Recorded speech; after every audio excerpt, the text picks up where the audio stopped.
Hello, പത്രമാറ്റിൻ ഇന്നത്തെ promo വിശേഷത്തിലേക്ക് ഏവർക്കും സ്വാഗതം. അങ്ങനെ കോടതിയാണ് ഫസ്റ്റ് തന്നെ കാണിക്കുന്നത്. അപ്പോൾ നവീനും അനിയും അതുപോലെ അനാമികയും എത്തിയിട്ടുണ്ട്. അവരുടെ ഭാഗത്തുനിന്ന് വീണുവും അനാമികയും രേവതിയും ഒക്കെ എത്തിയിട്ടുണ്ട്. അതുപോലെ തന്നെ രണ്ട് വക്കീലും എത്തിയിട്ടുണ്ട്. അപ്പോൾ ഒരു ഫേമസ് വക്കീലിനെ തന്നെയാണല്ലോ കേസ് ഏൽപ്പിച്ചിരിക്കുന്നത്. അതിനുശേഷം അങ്ങനെ അവിടെ വാദപ്രതിവാദങ്ങളൊക്കെ തുടങ്ങുകയാണ്. അപ്പോൾ ഈ ഒരു കേസിൻ്റെ തുടക്കത്തിലെ കാര്യങ്ങളൊക്കെ പറയുന്നു. അപ്പോൾ നവീൻ വാദിക്കുന്നത് എനിക്ക് എത്രയും പെട്ടെന്ന് ഡൈവേഴ്സ് വാങ്ങിക്കൊടുക്കണം, അതിനുവേണ്ടി ആത്മാർത്ഥമായിട്ട് ശ്രമിക്കുകയാണ്. അങ്ങനെ അവിടെ വാദമൊക്കെ തുടരുന്ന സമയത്ത് അനാമികയുടെ ഓരോ പാളിച്ചകൾ മാനസികമായ രോഗത്തെക്കുറിച്ചിട്ടൊക്കെ പറയുന്നുണ്ട്. അതിനുശേഷം ഒരിക്കലും ബന്ധം ഒഴിഞ്ഞു കൊടുക്കാൻ തയ്യാറാവത്തില്ല. ആ ഒരു രീതിയിൽ അവർക്ക് നഷ്ടപരിഹാരം വേണം. അങ്ങനെയാണല്ലോ അനാമികയും വേണു കൊണ്ട് എത്തിയിരിക്കുന്നത്. അപ്പോൾ നവീൻ ചോദിക്കുന്നുണ്ട്, അപ്പോൾ അനാമികയ്ക്ക് ഈ വിവാഹബന്ധം ഉള്ള സമയത്ത് തന്നെ മറ്റ് ഒരു പയ്യനുമായിട്ടുള്ള ബന്ധത്തെക്കുറിച്ച് ചോദിക്കുന്നു. അങ്ങനെ ഒരു ബന്ധമേ ഇല്ല എന്ന് പറയുന്നു.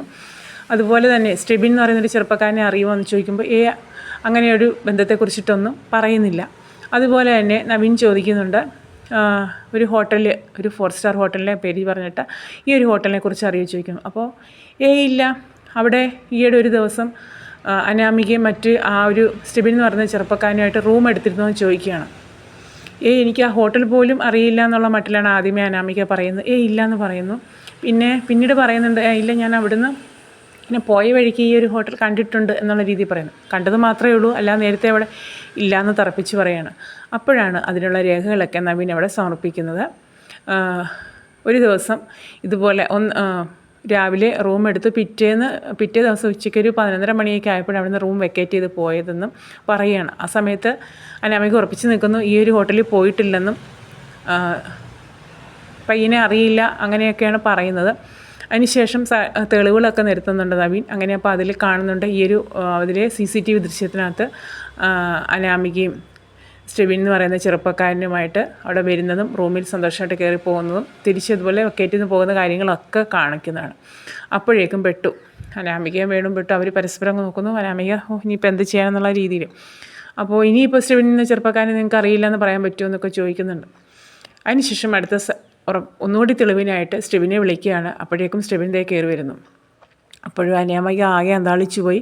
അപ്പോൾ സ്റ്റെബിനോട് ചില കാര്യങ്ങളൊക്കെ ചോദിക്കുന്നു. നിങ്ങൾക്ക് ഈ പെൺകുട്ടി അറിയാം, അപ്പോൾ എങ്ങനെ ഈ കുട്ടി വിവാഹിതയാണല്ലോ, അപ്പോൾ വിവാഹത്തിന് മുന്നേ തന്നെ നിങ്ങൾ ഉണ്ടായിരുന്നു, വിവാഹത്തിന് ശേഷം ഉണ്ടായിരുന്നു. അപ്പോൾ നിങ്ങൾ ആരാണിത്? ഇതെൻ്റെ വുഡ്ബിയാണ്. അപ്പോൾ നിങ്ങൾ തമ്മിൽ വിവാഹം തീരുമാനിച്ചിരിക്കണം.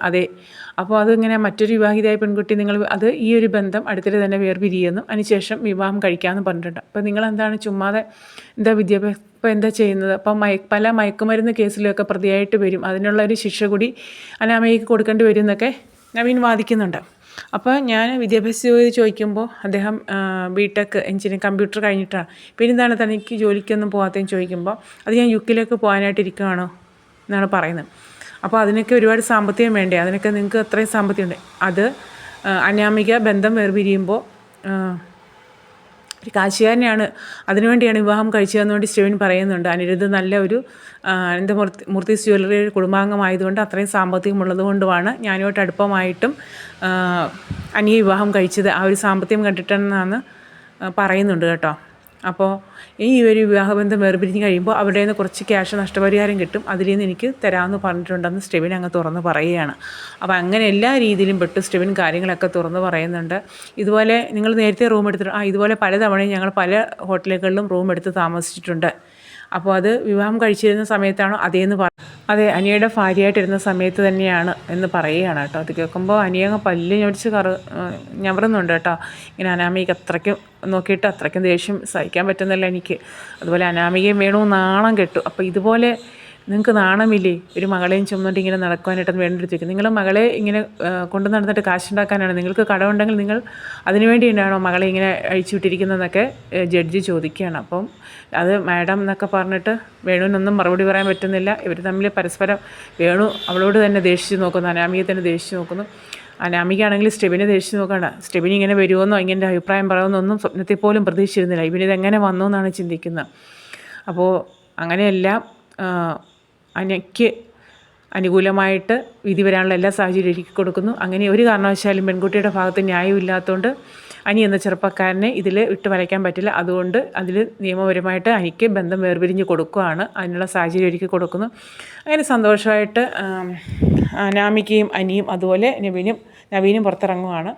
വേണുവും അനാമികയും കൂടെ ദേഷിച്ച് എല്ലാം കൂടെ കഴിഞ്ഞ് ഇറങ്ങി വരുമ്പോൾ സ്റ്റെവിനെ കാണുന്നത് സ്റ്റെവിൻ്റെ കോളറിലൊക്കെ പിടിച്ച് വലിക്കുകയും അടിക്കാനൊക്കെ ശ്രമിക്കുകയൊക്കെ ചെയ്യുന്നുണ്ട്. ആ സമയത്ത് സ്റ്റെവിൻ പിന്നീട് പറയുന്നുണ്ട്, ഞാനിപ്പോൾ ഈ ഒരു സത്യങ്ങൾ തുറന്ന് പറഞ്ഞില്ലായിരുന്നെങ്കിൽ ഞാൻ ചിലപ്പോൾ കോടതിക്കുള്ളിൽ ഞാൻ തടവിൽ എനിക്ക് ശിക്ഷ കിട്ടിയെന്ന് പറയുകയാണ്. നവീൻ സാർ എന്നെ ഒന്ന് കണ്ട് സംസാരിച്ചിരുന്നെങ്കിൽ ചിലപ്പോൾ ഞാൻ അകത്ത് കിടക്കേണ്ടി വന്നേനെ എന്നാണ് സ്റ്റെവിൻ പറയുന്നത്.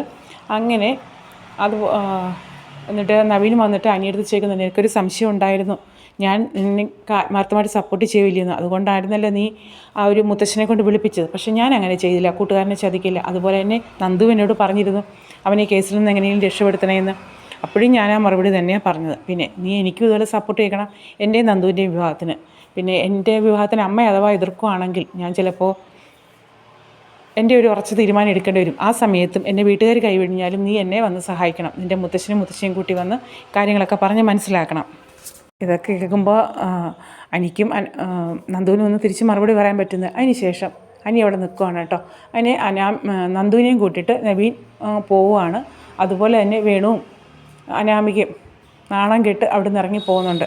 ഈ ഒരു സമയത്ത് അനി മനസ്സിലാലോചിക്കുന്നുണ്ട്, സ്നേഹിച്ച പെണ്ണെ കിട്ടാൻ വേണ്ടിയിട്ടാണ് ഞാൻ ഈ ഒരു ബന്ധം ഇല്ലാണ്ടാക്കിയത് എന്ന് മനസ്സിലിങ്ങനെ കരുതുന്നുണ്ട്. പക്ഷേ നന്ദു തിരിഞ്ഞു നോക്കിയിട്ട് അനിയെ നോക്കിയിട്ട് നബീൻ്റെ കൂടെ പോകുന്നതായിട്ടാണ് കാണിക്കുന്നത്. അപ്പോൾ ഇതൊക്കെയാണ് ഇന്നത്തെ പത്തരമാറ്റിൻ്റെ വിശേഷങ്ങൾ. അപ്പോൾ ഉറപ്പായിട്ടും കാണാൻ മറക്കരുത്. ഓക്കെ.